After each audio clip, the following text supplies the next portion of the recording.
నమస్కారం. NXTG news కి స్వాగతం. ముందుగా ముఖ్యాంశాలు. విశాఖ స్టీల్ ప్లాంట్ పునర్వైభవం కోసం శక్తి వంచన లేకుండా కృషి చేస్తాం. ప్రైవేటీకరణకు వ్యతిరేకంగా కేంద్ర ప్రభుత్వంపై నిరంతరం ఒత్తిడి చేస్తూనే ఉంటాం. సీఎం జగన్ ప్రకటన. రాష్ట్రంలో కొనసాగుతున్న నామినేషన్ల పర్వం. పిఠాపురంలో నామినేషన్ వేసిన పవన్ కళ్యాణ్. ఎన్నికలు దగ్గర పడే కొద్దీ పవన్ పిచ్చి పరాకాష్ఠకు చేరుకుంటుంది. విచిత్రంగా ప్రవర్తించే పవన్ రాజకీయాల్లో పోటీకి అనర్హుడు. వాసిరెడ్డి పద్మ విమర్శలు. కాపుల కండగా నిలిచే ఏకైక పార్టీ వైసీపీ. జగన్ ని మళ్లీ ముఖ్యమంత్రిని చేయటమే లక్ష్యంగా పనిచేయాలి. ఆత్మీయ సమావేశంలో కిలారి రోసియా పిలుపు. ఎన్నికల్లో వైసీపీ ఆట కట్టిస్తాం. గుంటూరు గర్వపడే విధంగా అభివృద్ధి చేస్తాం. చిలుకలూరుపేటను దోపిడీ చేసిన ఘనత విడుదల రజనీకే దక్కుతుంది. పెమ్మసాని, గల్లా మాధవి వ్యాఖ్యలు. విశాఖ స్టీల్ ప్లాంట్ పునర్వైభవం కోసం తమ ప్రభుత్వం శక్తివంచన లేకుండా కృషి చేస్తుందని, ప్రైవేటీకరణకు వ్యతిరేకంగా కేంద్ర ప్రభుత్వంపై నిరంతరంగా ఒత్తిడి చేస్తూనే ఉందని ముఖ్యమంత్రి వైఎస్ జగన్ తెలిపారు. మేమంతా సిద్ధం యాత్ర ప్రారంభానికి ముందు ఎండడ వద్ద విశాఖ ఉక్కు పరిరక్షణ పోరాట సమితి నాయకులు సీఎం జగన్ ను మర్యాదపూర్వకంగా కలిశారు. సీఎం జగన్ ను కలిసిన సందర్భంలో విశాఖ ఉక్కు కర్మాగారం సమస్యల్ని ఆయన దృష్టికి తీసుకుని వెళ్లారు కార్మిక సంఘాల నాయకులు. ఈ సందర్భంగా సీఎం జగన్ మాట్లాడారు. రాష్ట్ర ప్రభుత్వం వైఎస్ఆర్సీపీ కూడా స్టీల్ ప్లాంట్ విషయంలో కార్మికులకు అండగా నిలుస్తుంది. ఈ సమస్యపై మొదటిసారిగా కార్మికుల తరపున రాష్ట్ర ప్రభుత్వమే గలమెత్తింది. తొలిసారిగా ప్రధానికి లేఖ కూడా రాశాం. అంతేకాదు స్టీల్ ప్లాంట్ కర్మాగారం అంశంపై పరిష్కారాలు కూడా సూచించాం. స్టీల్ ప్లాంట్ కు ప్రైవేటీకరణకు వ్యతిరేకంగా అసెంబ్లీలో తీర్మానం కూడా చేశామని తెలియజేశారు. ఈ అంశంలో రాష్ట్ర ప్రభుత్వం వైఎస్ఆర్సీపీ పార్టీది రాజీ లేని ధోరణి. ఎన్నికలు వచ్చేసరికి ప్రతిపక్ష పార్టీలన్నీ ఇప్పుడు జట్టు కట్టాయి, కూటమిగా ఏర్పడ్డాయి. స్టీల్ ప్లాంట్ విషయంలో ప్రతిపక్షాలు నైతికతను విలువల్ని విడిచిపెట్టాయి. స్టీల్ ప్లాంట్ విషయంలో వారి వైఖరి ఏంటో బయటపడింది. శాశ్వతంగా ఇనుప ఖనిజం గనులు కేటాయింపుతో ప్లాంట్ పరిస్థితి మెరుగుపడుతుంది. మిగతా అంశాలు దీనివల్ల పరిష్కారం అవుతాయని తెలిపారు. విశాఖ స్టీల్ ప్లాంట్ పునర్వైభవానికి శక్తి వంచన లేకుండా కృషి చేస్తున్నాం. కేంద్ర ప్రభుత్వంపై నిరంతరంగా ఒత్తిడి తీసుకువస్తూనే ఉన్నాం. ఈ ఎన్నికల్లో కార్మికుల మద్దతు కోరే నైతికత వైఎస్ఆర్సీపీకే ఉంది. ఎన్నికల వేళ పార్టీ అభ్యర్థులకు అండగా నిలవాలని కోరుతున్నానని విశాఖ ఉక్కు పరిరక్షణ పోరాట సమితి నాయకులకు సీఎం జగన్ విజ్ఞప్తి చేశారు. సోషల్ మీడియాలో టీడీపీ దాని మిత్రపక్షాలు దిగజారి ప్రవర్తిస్తున్నాయని ముఖ్యమంత్రి వైఎస్ జగన్మోహన్ రెడ్డి ఆవేదన వ్యక్తం చేశారు. మేమంతా సిద్ధం యాత్రలో భాగంగా ఆనందపురంలో 2000 మందితో కూడిన వైఎస్ఆర్సీపీ సోషల్ మీడియా వింగ్ తో ముఖాముఖి నిర్వహించారు. మనం కూటమి కుట్రలు కుతంత్రాలతో యుద్ధం చేస్తున్నాం. చంద్రబాబు దత్తపుత్రుడ కుట్రలతో యుద్ధం చేస్తున్నాం. అబద్ధాలు మోసాలతో యుద్ధం చేస్తున్నాం. నేనొక్కడిని ఒకవైపు, చంద్రబాబు దత్తపుత్రుడు ఇతరులు మరొక వైపు, ఒకే ఒక్కడిగా ఎన్నికల కురుక్షేత్రంలో దిగుతున్నాను. విజయానికి దగ్గరగా ఉన్నామని మనపై దాడి తీవ్రతరం చేశారు.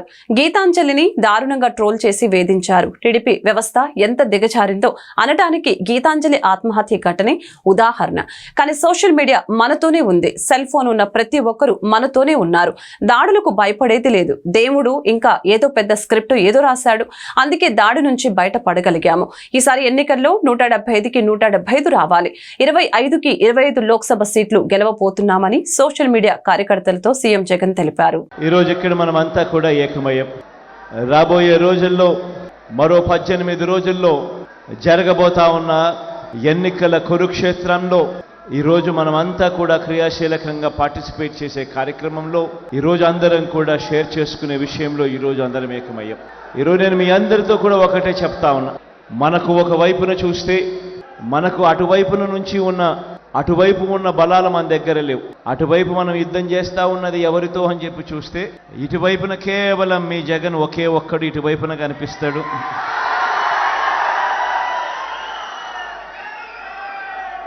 కానీ అటువైపున చూస్తే చాలా గంభీరంగా కనిపిస్తూ ఉంటుంది. వాళ్ళ కూటమిలో వాళ్ళను చూస్తూ ఉన్నప్పుడు ఒక్క జగన్ మీద ఒక చంద్రబాబు, ఒక దత్తపుత్రుడు, ఒక ఈనాడు, ఒక ఆంధ్రజ్యోతి, ఒక TV5 వీళ్ళందరూ సరిపోరన్నట్టుగా ఒక బీజేపీ, ఒక కాంగ్రెస్ వీళ్ళందరే కాకుండా మనం యుద్ధం చేస్తా ఉన్నది ఎవరితో అనంటే వీళ్ళ కుట్రలతో చేస్తా ఉన్నాం, వీళ్ళ కుతంత్రాలతో యుద్ధం చేస్తా ఉన్నాం, వీళ్ళ అబద్ధాలతో యుద్ధం చేస్తా ఉన్నాం, వీళ్ళ మోసాలతో యుద్ధం చేస్తా ఉన్నాం. ఈ మధ్యకాలంలో అయితే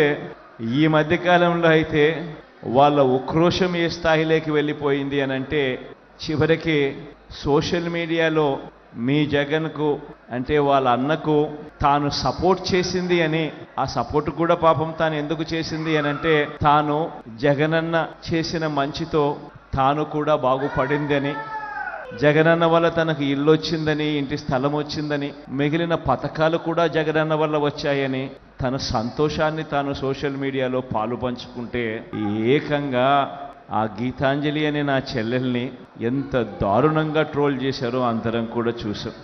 ఎంత దారుణంగా హెరాస్ చేశారో మనం అంతా కూడా చూసాం. చివరికి ఆ చెల్లి సూసైడ్ చేసుకునేంత దూరం కూడా పోయింది అని అంటే నిజంగా ఈ వ్యవస్థ అన్నది ఎంత దారుణంగా చెడిపోయింది అని గుంటూరు గర్వపడే విధంగా అభివృద్ధి చేస్తామని గుంటూరు పార్లమెంటు కూటమి అభ్యర్థి పెమ్మసాని చంద్రశేఖర్, పశ్చిమ ఎమ్మెల్యే అభ్యర్థి గల్లా మాధవి స్పష్టం చేశారు. రాష్ట్రంలో పులివెందుల రాజకీయం నడుస్తుందని ఆరోపించారు. రానున్న ఎన్నికల్లో వైసీపీ ఆట కట్టిస్తామని తెలిపారు. ఒకరి ఆదాయాన్ని 10 మందికి పంచిపెట్టడం జగన్ రాజకీయ పరాకాష్ఠకు నిదర్శనమని అన్నారు. గుంటూరు వికాస్ నగర్ 10వ లైన్లో స్థానికులు ఏర్పాటు చేసిన ఆత్మీయ సమావేశంలో పెమ్మసాని చంద్రశేఖర్, గల్లా మాధవి పాల్గొన్నారు. ఈ సందర్భంగా వారు మాట్లాడారు. రాష్ట్రంలో అవినీతి, అరాచకం రాజ్యమేలుతుందని ఆరోపించారు. మంత్రి విడతల రజని చిలకలూరుపేట నియోజకవర్గాన్ని అన్ని విధాలా దోపిడీ చేసిందని విమర్శించారు. ఓటమి భయంతోనే ఆమె పశ్చిమ నియోజకవర్గానికి పారిపోయి వచ్చారని ఎద్దేవా చేశారు. ఈ కార్యక్రమంలో జనసేన పార్టీ నాయకులు బోనపైన శ్రీనివాస్ యాదవ్, గాది వెంకటేశ్వరరావు, డేగల ప్రభాకర్ తదితరులు పాల్గొన్నారు.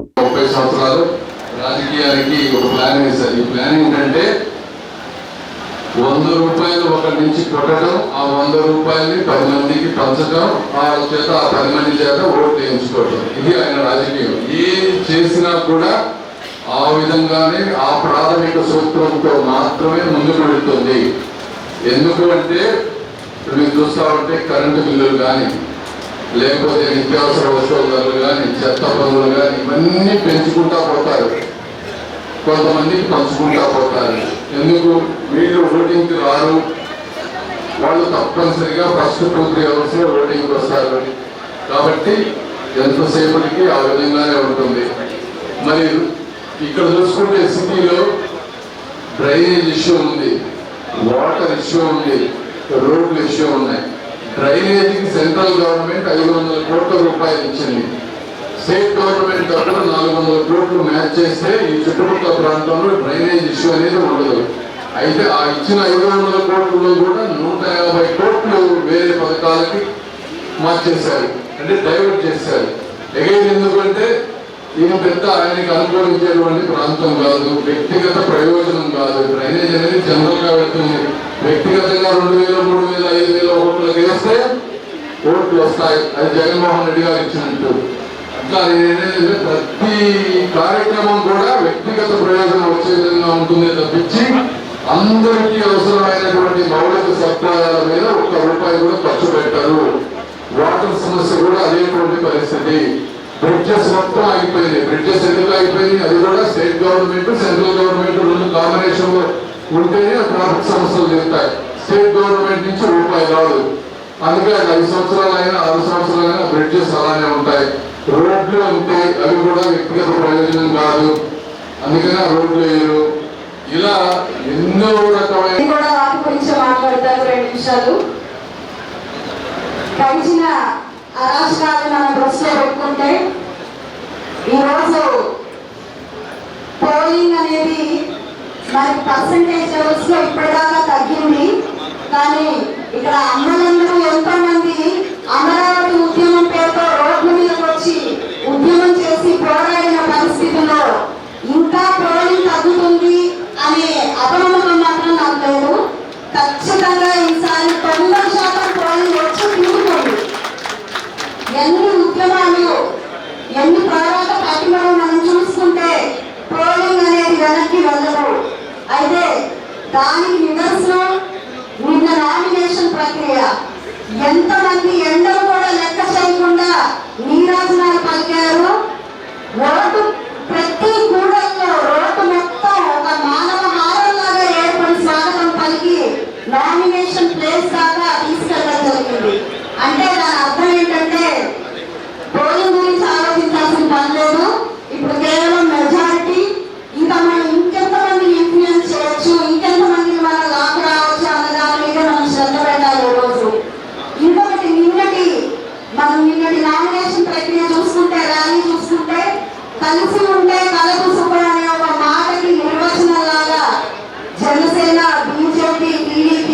కార్యకర్తలు, అభిమానులు, నాయకులు బొమ్ము వస్తున్న అందరూ ఒక్కటై కలిస్తే అసలు ఎలా ఉంటుంది విజయం అనే దానికి తార్కాణంగా నేను జస్ట్ ఒక టీజర్ చూపించాను.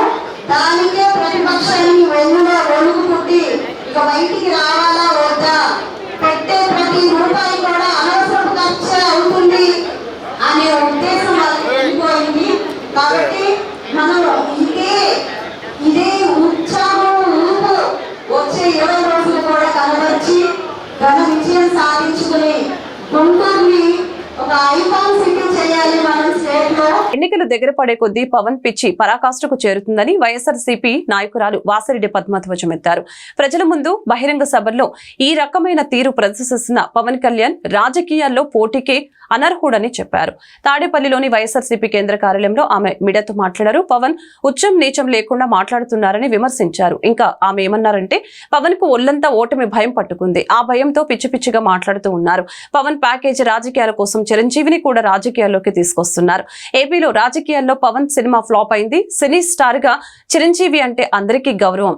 అయితే చంద్రబాబు కోసమే పవన్ పార్టీ పెట్టారు. జాతీయ పార్టీ దగ్గర ప్యాకేజీ కోసం నాటకాలు చేశారు. జనసేనలో ఎవరికి టికెట్లు ఇచ్చావో గుర్తుందా పవన్? టీడీపీ నుంచి వచ్చిన వారికి చంద్రబాబు చెప్పాడని టికెట్లు ఇచ్చారు. పార్టీని నమ్ముకున్న వారిని మోసం చేశారు. రేపు ఓటమి తర్వాత ఇతర దేశాలకు పారిపోయేందుకు పవన్ సిద్ధంగా ఉన్నారు. సీఎం జగన్ ఏనాడు పవన్ లాగా బూతులు మాట్లాడలేదు. అసహ్యకరమైన భాష మాట్లాడేది పవన్, చంద్రబాబే. పవన్ జనసేనను భజన సేనగా మార్చారు. అసలు జనసేన పెట్టిందే చంద్రబాబు కోసం. పార్టీ పెట్టి ఇన్నేళ్లైనా ప్రజలు గుర్తించలేదంటే పార్టీ బలోపేతం పట్ల పవన్ కళ్యాణ్ చిత్తశుద్ధి లేదని అర్థం. మీరు ఎన్ని కూటములు కట్టినా, ఎంతమంది కలిసి వచ్చినా ప్రజలంతా మా జగనన్న పక్షాన ఉన్నారనేది వైఎస్ఆర్సీపీ సిద్ధం సభల ద్వారా, మేమంతా సిద్ధం బస్సు యాత్ర ద్వారా నిరూపితమవుతుందని వాసిరెడ్డి పద్మ తెలిపారు. ఎన్నికలు దగ్గర పడుతున్న కొద్దీ పవన్ కళ్యాణ్ పిచ్చి పరాకాష్ఠకు చేరుతుందని ఆయన మాటలతోటి అర్థమవుతోంది. ఎన్నికల సభల్లో ఆయన మాట్లాడుతున్నటువంటి తీరు చూస్తే ఈయన అసలు పోటీకి అర్హుడా అనేటటువంటి అనుమానాలు ప్రజల్లో కలుగుతూ ఉన్నాయి. ఎందుకంటే నిన్న మాట్లాడినటువంటి తీరు, అతను అధికారంలోకి వచ్చేస్తామని పగటి కళ్ళు కంటూ, అధికారంలోకి వస్తే ఇవాళ జగన్ గారిని మరొకళ్ళని, ఇంకా ఎవరైతే తనకి గిట్టదో, ఎవరినైతే ద్వేషిస్తున్నాడో వాళ్ళందరినీ కూడా తాటదీస్తాను, తొక్కదీస్తాను, మోకాళ్ళ మీద దేకిస్తాను, ఇలాంటి భయంకరమైనటువంటి పిచ్చి మాటలు మాట్లాడుతున్నాడు అంటే దీని అర్థం ఏమిటని చెప్పి పవన్ కళ్యాణ్ అడుగుతా ఉన్నాం. నిన్ను గత ఎన్నికల్లో అటు భీమవరంలోనూ ఇటు గాజువాకలోనూ తరిమి నేల మీద దేకించారు ప్రజలు. 15 ఏళ్లుగా నీ పార్టీని కనీసం ప్రజలు గుర్తించడం లేదు, తిరస్కరించారు పూర్తిగా. జనసేన అనేటటువంటిది ఒక భజన సేన, చంద్రబాబుకు ఒక భజన కొట్టేటటువంటి పార్టీ అనేటటువంటిది ప్రజలు పదే పదే నీ ముఖాన చెప్తున్నా కూడా అర్థం కానట్టు నటిస్తూ ఎప్పటికప్పుడు ప్యాకేజీల కోసం రాజకీయాలు చేస్తూ ఇవాళ వాళ్ళ మీద వీళ్ళ మీద 4 వీరోచితమైనటువంటి డైలాగులు కొట్టేసి 4 రోజులు మళ్ళీ కనబడకుండా పోతే నీ ప్యాకేజీ నీకు దక్కుతుందనేటటువంటి దురుద్దేశం తప్ప రాజకీయాల్ని సిన్సియర్గా చేయాలని కానీ, నిన్ను నమ్ముకున్నటువంటి కార్యకర్తల్ని, నాయకుల్ని కానీ, నిన్ను నమ్ముకున్నటువంటి సామాజిక వర్గానికి కానీ ఏ రోజున వాళ్ళ గురించి ఆలోచించినటువంటి పాపాన పోలేదు. పవన్ కళ్యాణ్ వల్ల ఆయన కుటుంబానికి న్యాయం లేదు, ఆయన్ని నమ్ముకున్నటువంటి అమ్మాయిలకి న్యాయం లేదు, ఆయన్ని నమ్ముకున్నటువంటి కార్యకర్తలకు కానీ, పార్టీ నాయకులకు కానీ ఎవరికి పావలా న్యాయం కూడా చేయనటువంటి పవన్ కళ్యాణ్ ఈ రోజు కాపులపై నమ్మకం ఉంచి 30 ఎమ్మెల్యే సీట్లు, 5 పార్లమెంటు సీట్లు ఇచ్చిన ఘనత సీఎం జగన్ కి దక్కిందని గుంటూరు పార్లమెంట్ వైసీపీ అభ్యర్థి కిలారి రోసయ్య తెలిపారు. టీడీపీ, జనసేన, బీజేపీ కూటమి కాపులకు జనాభా దామాషా ప్రకారం సీట్లు ఎందుకు ఇవ్వలేదని నిలదీశారు. గుంటూరు తూర్పు నియోజకవర్గానికి చెందిన కాపు నేత ఇర్రి సాయి ఆధ్వర్యంలో జరిగిన ఆత్మీయ సదస్సులో గుంటూరు పార్లమెంట్ వైసీపీ అభ్యర్థి కిలారి రోసయ్య, తూర్పు నియోజకవర్గం వైసీపీ ఎమ్మెల్యే అభ్యర్థి నూరి ఫాతిమా, ఎమ్మెల్యే ముస్తఫా పాల్గొన్నారు. ఈ సందర్భంగా కాపు నేతలు కిలారి రోసయ్య, నూరి ఫాతిమా ఘనంగా సత్కరించారు. రానున్న సార్వత్రిక ఎన్నికల్లో వైసీపీకి అండగా ఉంటామని కాపు నేతలు ఈ మేరకు ప్రకటించారు. అనంతరం రోషయ్య, ఫాతిమా మాట్లాడారు. వైసీపీ పాలనలోని కాపుల సంక్షేమం బ్రహ్మాండంగా జరిగిందని తెలిపారు. ఒక పార్టీకే పరిమితం కాకుండా అన్ని పార్టీల్లోనూ కాపు నేతలు ఎదగాలని సూచించారు. ఈ సమావేశంలో కాపు నేతలు చందు సాంబశివరావు, టీవీ రావు, ఎర్రబాబు, ఐసెటి శ్రీనివాసరావు పాల్గొన్నారు. సీటు మనం గెలిచి తీరాలి. గెలిచిన తర్వాత రేపు నా తర్వాత కూడా ఇంకో కాపు ఎవరొకరు ముందుకు వచ్చి నుంచుంటారు. సో ఇప్పుడు నేను మీకు చెప్పేది ఏంటంటే, ఎట్లా ముందు నేను అవకాశం గెలిచిన తర్వాత 10 మందికి నేను అవకాశం ఇవ్వగలిగాను. గుంటూరు పార్లమెంట్ సీట్ గెలిచిన తర్వాత నేను 10 మందికి అవకాశం ఇవ్వగలను. నా తర్వాత వచ్చే ఆయన కూడా ఇంకో 10 మందికి ఇస్తారు. అట్లా సపోర్ట్ పెరుగుతా వెళ్ళాలి తప్ప మన ఇంట్లో కూర్చొని లేకపోతే మనకి ఏ పదవులు తీసుకోకుండా మనకి రాజకీయం కావాలి, మనకు వాడు సపోర్ట్ చేయలేదు, వీడు సపోర్ట్ చేయలేదు అనుకుంటే ఉపయోగం లేదు. ఇదంతా మీరు బాగా గ్రహించండి. మేము అందరినీ కోరేది ఏంటంటే, ఇవాళ ఈ ప్రభుత్వం వైఎస్ఆర్ కాంగ్రెస్ పార్టీ జగన్మోహన్ రెడ్డి గారు తమాషా ప్రకారం దాదాపు 30 సీట్లు ఇచ్చారు. ఇప్పటికి 5 పార్లమెంటు, 30 సీట్లు ఎమ్మెల్యే సీట్లు. ఏ పార్టీ ఇచ్చింది? మరి పవన్ కళ్యాణ్ సపోర్ట్ చేసుకున్న చంద్రబాబు నాయుడు ఎందుకు ఇవ్వలేకపోయాడు? పవన్ కళ్యాణ్కి ఇచ్చేసామలే, ఇంక మనం కాపులకి ఇవ్వాల్సిన అవసరం లేదన్నాడు. ఇందాక చంద్రశేఖర్ చెప్పాడు, ప్రజారాజ్యం వచ్చినప్పుడు ఒక్క సీటు కూడా ఇవ్వలేమండి. ఒక్క సీటు కూడా ఇవ్వాల అంటే ఆ పార్టీలో ఉన్న వ్యక్తుల మీద కూడా వాళ్ళకి నమ్మకం లేదు. మరి జగన్మోహన్ రెడ్డి గారు అట్లా చూడకూడదు కదా. మరి జనసేన వచ్చినప్పుడు జగన్మోహన్ రెడ్డి గారు అయితే కాపులు మీ పార్టీకి మీరు వేసుకుంటారు, నేను సీట్లు ఇవ్వాల్సిన అవసరం లేదని ఆయన అయిపోవచ్చు కదా. మరి అట్లా చేయలే. ఆయన అంతకన్నా ఎక్కువ ఇచ్చాడు. 30 సీట్లు ఇచ్చాడు, 5 పార్లమెంట్లు ఇచ్చాడు. వాళ్ళు ఒక్క పార్లమెంట్ ఇవ్వలేకపోయాడు తెలుగుదేశం పార్టీ. జనసేన 2 పార్లమెంట్ ఇచ్చింది. సో ఇది ఈ రాజకీయం అనేది మీరు గ్రహించాలి. ఇక్కడ ఊరినే ఆవేశాలతో ఆలోచన చేసి ఇప్పుడు ఎవరెవరో తిట్టుకున్నారంటే అది దానివల్ల ఉపయోగం లేదు.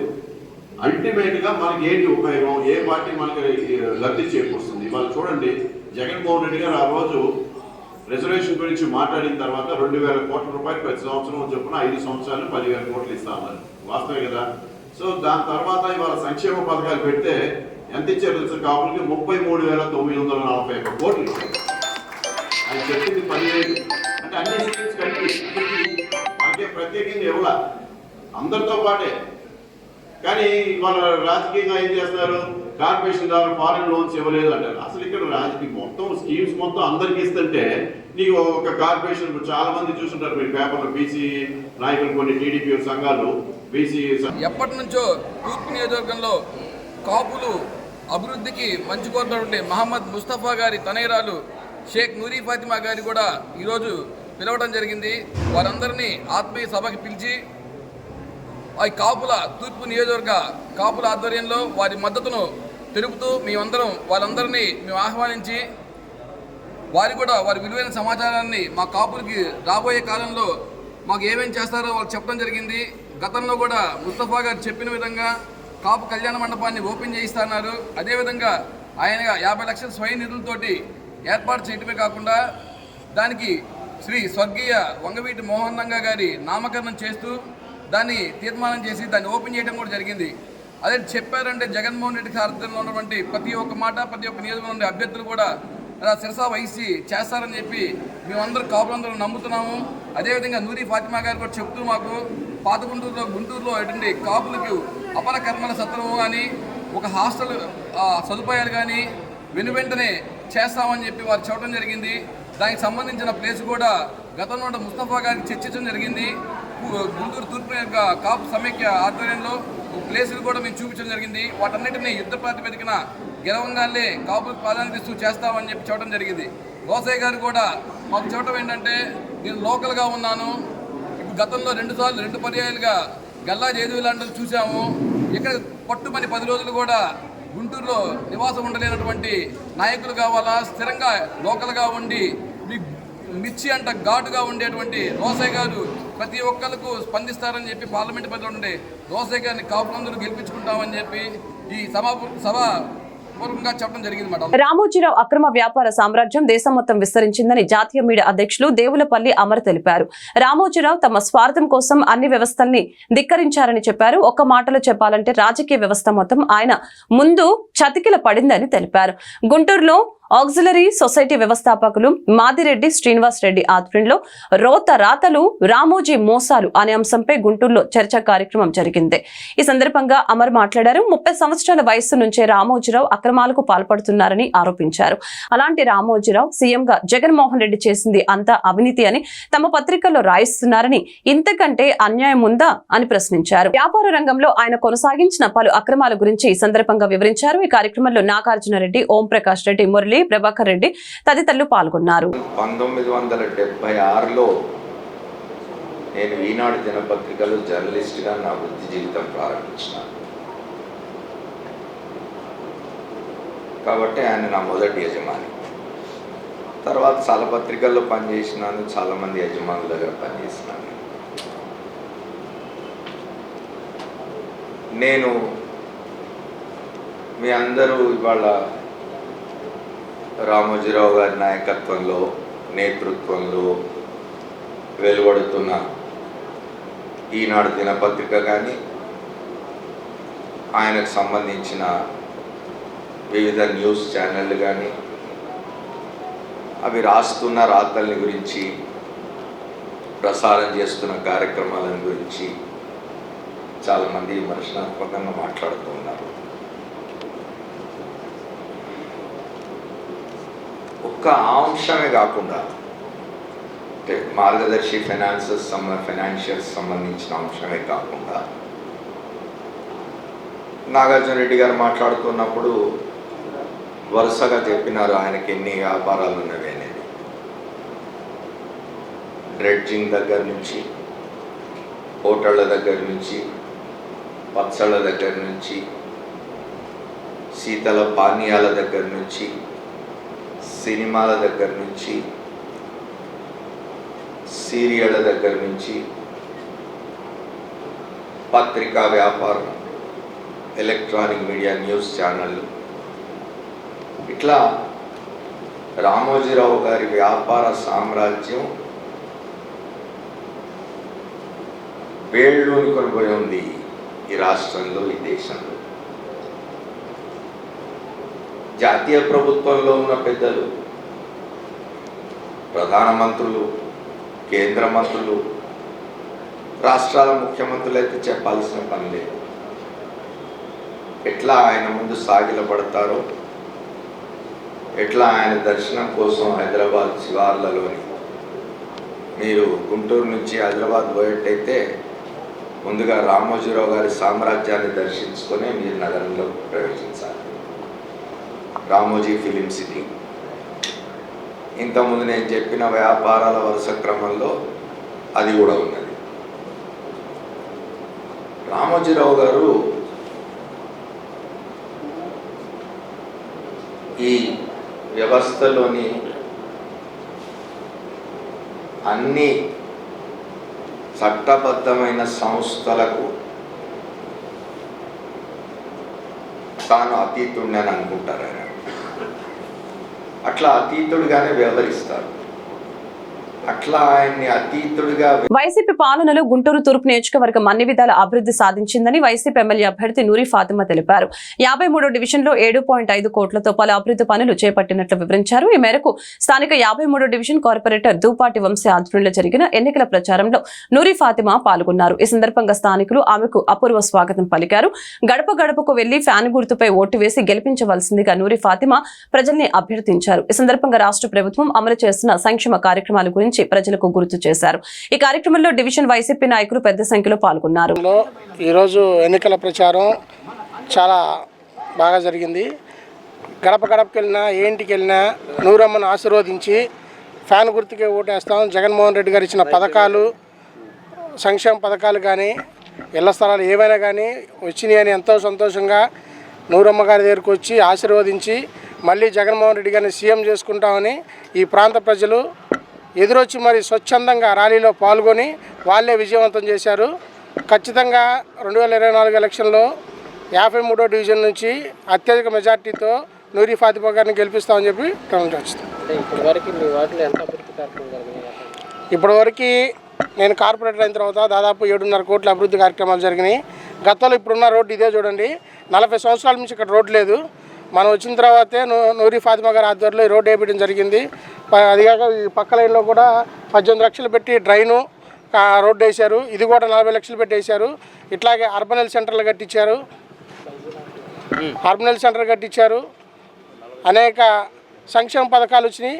మన వార్డులో 7.5 కోట్ల రూపాయల్లో 1,20,00,000 పెట్టి అర్బన్ హెల్త్ సెంటర్ కట్టే విషయం. గతంలో జీజీహెచ్కి వెళ్ళాల్సి వచ్చేది, చిన్న ఆపరేషన్లు జరగాల, ఏమన్నా ట్రీట్మెంట్ జరగాలంటే.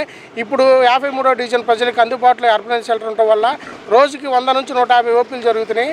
ఖచ్చితంగా ఈ ప్రాంత ప్రజలు జగన్మోహన్ రెడ్డి గారు పెట్టిన నాడు నేడు స్కూల్ వ్యవస్థ నుంచి కానీ, విద్యా వ్యవస్థలో కానీ, ఈ హాస్పిటల్స్ కానీ ఏవైనా సరే జగన్మోహన్ రెడ్డి గారి దగ్గర నుంచి చేయడం వల్ల ప్రజలకు అందుబాటులో ఉన్నాయి. ఇవన్నీ ప్రజలు గుర్తుంచుకొని ఈ రేపు జరగబోయే ఎలక్షన్లో నూరి ఫాతిమా గారిని, జగన్మోహన్ రెడ్డి గారిని గెలిపించుకోవడానికి ప్రజలందరూ సిద్ధంగా ఉన్నారు. రాష్ట్రంలో ఆరోగ్యశ్రీ పథకాన్ని అనారోగ్యశ్రీ పథకంగా మార్చేశారని టీడీపీ జాతీయ ప్రధాన కార్యదర్శి నారా లోకేష్ విమర్శించారు. అధికారంలోకి రాగానే వ్యవస్థలన్నింటినీ దారిలో పెడతామని తెలిపారు. ఎన్నికల ప్రచారంలో భాగంగా మంగళగిరిలోని కొండపనేని టవర్స్ వాసులతో ఆయన సమావేశమయ్యారు. చేనేత అభివృద్ధికి అన్ని రకాలుగా సహాయం అందిస్తామని, మంగళగిరిలో 1000 ఉన్న మగ్గాలను 5,000కు పెంచుతామని తెలిపారు. ప్రజాప్రభుత్వం ఏర్పడిన వెంటనే పెద్ద ఎత్తున మౌలిక సదుపాయాలు కల్పిస్తామని హామీ ఇచ్చారు. మంగళగిరిలో చేనేత కార్మికులకు, స్వర్ణకారులకు నూతన డిజైన్లపై శిక్షణ కల్పిస్తామని అన్నారు. ప్రాంతం తెలీదు. అన్ని కులాల్లో, అన్ని మతాల్లో, అన్ని ప్రాంతాల్లో పేదవాళ్ళు అనేది ఉంటారు. వాళ్ళని ఆదుకునేదానికే బాబు గారు అనేక కార్పొరేషన్లు ఏర్పాటు చేశారు. ప్రధానంగా నిరుపేద కుటుంబాల్లో పిల్లల్ని బాగా చదివించడానికి బెస్ట్ అవైలబుల్ స్కూల్ కానివ్వండి, స్కూల్ ఫీ రీయింబర్స్మెంట్ కానీ, పీజీ ఫీ రీయింబర్స్మెంట్ కానీ, విదేశీ విద్య కూడా తీసుకొచ్చారు. ఈ ప్రభుత్వ అధికారులకు వచ్చిన తర్వాత అవన్నీ కట్ చేసింది. సో 2 నెలలు ఓపిక పట్టండి. మన ప్రభుత్వ అధికారులకు వచ్చిన వెంటనే విదేశీ విద్యా కార్యక్రమం మళ్ళీ ప్రారంభించే బాధ్యత మేము తీసుకుంటాం. ఇప్పుడు 1000 కన్నా తక్కువనే అన్న మగ్గాలు, అది అందరూ తెలిసి. హిడెన్ సీక్రెట్, ఓపెన్ సీక్రెట్ ఏదోడనండి, ఓపెన్ సీక్రెట్ 1000 కన్నా తక్కువనే. రాబోయే 5 సంవత్సరాలు ఇది పెంచాలనేది మా లక్ష్యం. 5,000 మగ్గాలకి ఎందుకు తీసుకురాకూడదు? ఒక టార్గెట్ పెట్టుకోవాలి. ఒక గురువు ఉండాలి కదా ఎవరికైనా జీవితంలో. సో 5,000 మగ్గాలు ఎందుకు తీసుకురాగలం? మళ్ళీ కుల వృత్తిని పెంచాలి. అది డిస్కస్ చేసాం. దాంట్లో భాగంగా తొలి ప్రయత్నం వీవర్సాల పెట్టాం. సొంత నిధులు ఖర్చు పెట్టి వీవర్సాల ఏర్పాటు చేసాం. ఒక అవగాహన ఇప్పుడు వస్తుంది. ఇంకో 6 నెలలు పడితే ఫైనల్ ఇష్యూస్ మాకు ఐడియా వస్తుంది. దాని తర్వాత వీళ్ళు టికెట్ చెల్లించగా వాళ్ళని కూడా ఇబ్బంది పెడుతున్నారు. దానివల్ల ఆసుపత్రులు కూడా ఇప్పుడు చేతులు ఎత్తేసరికి మేము చేయలేమని. సో పేద ప్రజలు అనేక ఇబ్బందులు ఎదుర్కొంటున్నారు. నాకున్న సమాచారం మేరకు దాదాపు 1,200 కోట్ల రూపాయలు పెండింగ్ బకాయిల్ని. సో ముందర ఆరోగ్యశ్రీ కూడా చికిత్స ఇవ్వాల్సిన అవసరం ఉంది. ఆ సిస్టమ్ మొత్తం మళ్ళీ మనం స్ట్రీమ్లైన్ చేయాలి. అది మేము ఇంటర్నల్లీ పార్టీలో కూడా డిస్కస్ చేసాం. We'll take it up. Medical college గురించి మీరే బాగా చెప్పారు. ప్రభుత్వం కాలేజీలు పెట్టిందంటుంది, మళ్ళీ అక్కడ కూడా కోటాలు పెట్టి సీట్లు అమ్ముకునే పరిస్థితి చూసాం. ఆ విధానం పోవాలి. ప్రభుత్వ మెడికల్ కాలేజెస్ అన్నప్పుడు నిరుపేద కుటుంబాలకి సీట్లు అందించాల్సిన బాధ్యత ప్రభుత్వం పైన ఉంటుంది. ఆ విధానం అమలు చేసే బాధ్యత మేము తీసుకుంటాం. పెద్ద ఎత్తున యూనివర్సిటీస్, ఇన్స్టిట్యూషన్స్ తీసుకురావాల్సిన బాధ్యత మన పైన ఉంటుంది. That will definitely take it up. మీరు అన్నట్టు ఈ ప్రభుత్వ అధికారులకు వచ్చిన వెంటనే దాడులు పెరిగినాయి, అనేక ఘటనలు జరిగినాయి. సుబ్రహ్మణ్యం చూసాం, అనంతబాబు ఎలా చంపేసి శవాన్ని డోర్ డెలివరీ చేశారు. ఇలా అనేక కార్యక్రమాలు జరిగినాయి. సో ఇవన్నీ మీరు గుర్తుపెట్టుకోవాలి. తెలుగుదేశం, జనసేన, భారతీయ జనతా పార్టీ ప్రభుత్వం ఏర్పడిన వెంటనే ఆపేసిన సంక్షేమ కార్యక్రమాలు ఏదైతే 27 ఉన్నాయో ఏపీ అసెంబ్లీ ఎన్నికల నేపథ్యంలో పిఠాపురం అసెంబ్లీ స్థానానికి జనసేన అభ్యర్థిగా ఆ పార్టీ అధినేత పవన్ కళ్యాణ్ నామినేషన్ దాఖలు చేశారు. కాకినాడ జిల్లా గొల్లప్రోలు మండలంలోని చేబ్రోలులోని నివాసం నుంచి పిఠాపురంలోని పాదగయ క్షేత్రం వరకు ఆయన ర్యాలీగా తరలి వెళ్లారు. ఆ తర్వాత రిటర్నింగ్ అధికారి కార్యాలయానికి చేరుకొని నామినేషన్ దాఖలు చేశారు. టీడీపీ మాజీ ఎమ్మెల్యే వర్మ, జనసేన ప్రధాన కార్యదర్శి నాగబాబు తదితరులు ఈ కార్యక్రమంలో పాల్గొన్నారు. ఈ సందర్భంగా పవన్ కళ్యాణ్ మాట్లాడుతూ ఎన్డీఏ కూటమి అఖండ విజయం సాధించబోతుందని ధీమా వ్యక్తం చేశారు. ఇండియా కూటమి బలపరిచిన గుంటూరు పార్లమెంట్ అభ్యర్థి జంగాల అజయ్ కుమార్ నామినేషన్ వేశారు. ఈ సందర్భంగా శ్రీ వెంకటేశ్వర విజ్ఞాన మందిరం నుంచి కలెక్టర్ కార్యాలయం వరకు భారీ ర్యాలీ నిర్వహించారు. ఈ కార్యక్రమంలో సిపిఐ, సిపిఎం, కాంగ్రెస్ పార్టీ నేతలు పాల్గొన్నారు. అనంతరం కలెక్టర్ కార్యాలయంలో రిటర్నింగ్ అధికారి వేణుగోపాల్ రెడ్డికి నామినేషన్ పత్రాలు అందజేశారు. అదేవిధంగా మరికొంతమంది స్వతంత్ర అభ్యర్థులు కూడా నామినేషన్ దాఖలు చేశారు.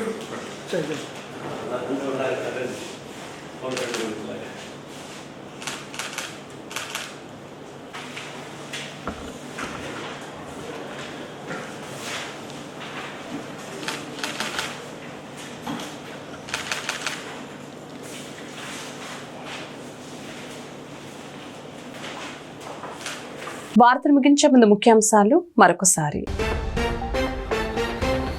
విశాఖ స్టీల్ ప్లాంట్ పునర్వైభవం కోసం శక్తి వంచన లేకుండా కృషి చేస్తాం. ప్రైవేటీకరణకు వ్యతిరేకంగా కేంద్ర ప్రభుత్వంపై నిరంతరం ఒత్తిడి చేస్తూనే ఉంటాం. సీఎం జగన్ ప్రకటన. రాష్ట్రంలో కొనసాగుతున్న నామినేషన్ల పర్వం. పిఠాపురంలో నామినేషన్ వేసిన పవన్ కళ్యాణ్. ఎన్నికలు దగ్గర పడే కొద్దీ పవన్ పిచ్చి పరాకాష్ఠకు చేరుకుంటుంది. విచిత్రంగా ప్రవర్తించే పవన్ రాజకీయాల్లో పోటీకి అనర్హుడు. వాసిరెడ్డి పద్మ విమర్శలు. కాపుల కండగా నిలిచే ఏకైక పార్టీ వైసీపీ. జగన్ ని మళ్లీ ముఖ్యమంత్రిని చేయటమే లక్ష్యంగా పనిచేయాలి. ఆత్మీయ సమావేశంలో కిలారి రోసియా పిలుపు. ఎన్నికల్లో వైసీపీ ఆట కట్టిస్తాం. గుంటూరు గర్వపడే విధంగా అభివృద్ధి చేస్తాం. చిలుకలూరుపేటను దోపిడీ చేసిన ఘనత విడుదల రజనీకే దక్కుతుంది. పెమ్మసాని, గల్లా మాధవి వ్యాఖ్యలు. ఈ వార్తలు ఇంతటితో సమాప్తం. మరొక బులెటిన్ మళ్ళీ కలుద్దాం. నమస్కారం.